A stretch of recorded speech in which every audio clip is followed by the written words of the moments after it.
Full Metal Alchemist, one of the highest rated anime of all time. This story follows Edward Elric, aka the Full Metal Alchemist, and his brother Alphonse on their pursuit to get their real bodies back. Alchemy is a science that states something cannot be created from nothing, and in order to create something, something of equal value must be exchanged and lost. Edward and Alphonse finds out the hard way when they attempt to break the one rule no human should ever attempt: human transmutation.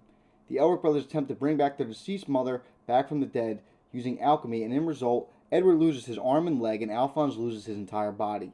The only reason Alphonse survives is because Edward binds Al's soul to a suit of armor. The brothers' journey seemingly continues years later as Ed becomes a state alchemist and vows to Alphonse they'll get their original bodies back no matter what.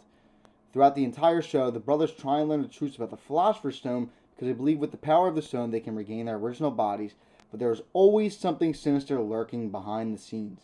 The Elric brothers' journey to repent for their sins leads them to many run-ins with characters such as Fuhrer Bradley, Colonel Mustang, and his violent enemy named Scar, a Jing Emperor named Ling, and many more characters along the way.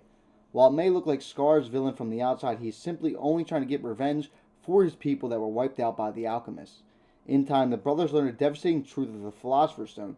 They can use it to obtain their original bodies back, but at the cost of another human life.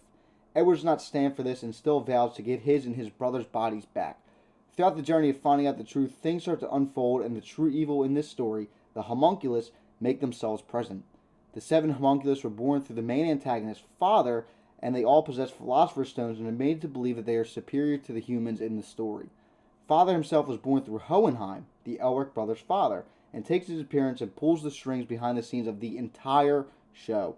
The war on Ishval, the corruption of the government, and everything else is all Father's doing, so he can turn all those not worthy into Philosopher's Stones and become an immortal being like a god. In the final act, the good guys, along with Scar, team up to put a stop to Father and his plan to rule the world. When everything is all said and done, the good in the world prevails as Ed performs his final transmutation and gets Alphonse his entire body back. Equivalent exchange is the key point here. Edward trades his ability to perform alchemy for the sake of his brother and himself getting their bodies back. As the series ends, we see Edward and Alphonse going their separate ways to other sides of the world to learn all they can about alchemy. A happy ending to this series was very deserved for the Elric brothers and everything they went through. So, I left out many key plot details as not spoil the entire show, kind of like I did with the Attack on Titan video. But, I truly enjoyed Full Metal Alchemist, and it was a quick watch at 64 episodes, so it doesn't really take too long to watch. I think I finished it in about a month or so, because I don't watch TV every day. So, I kind of, watch it when I can.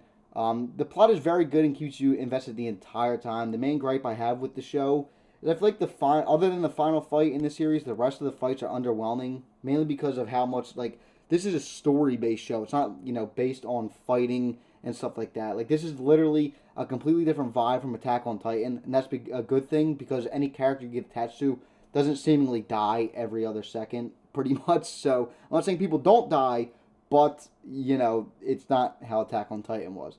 I feel like this show has one clear message, and that would be you cannot play God, as there will always be a consequence to your actions. Things tend to go hand in hand in life, which is the equivalent exchange concept in the show. Full Metal Alchemist was a good watch for sure, and it's nice to see a happy ending for characters who definitely deserved it.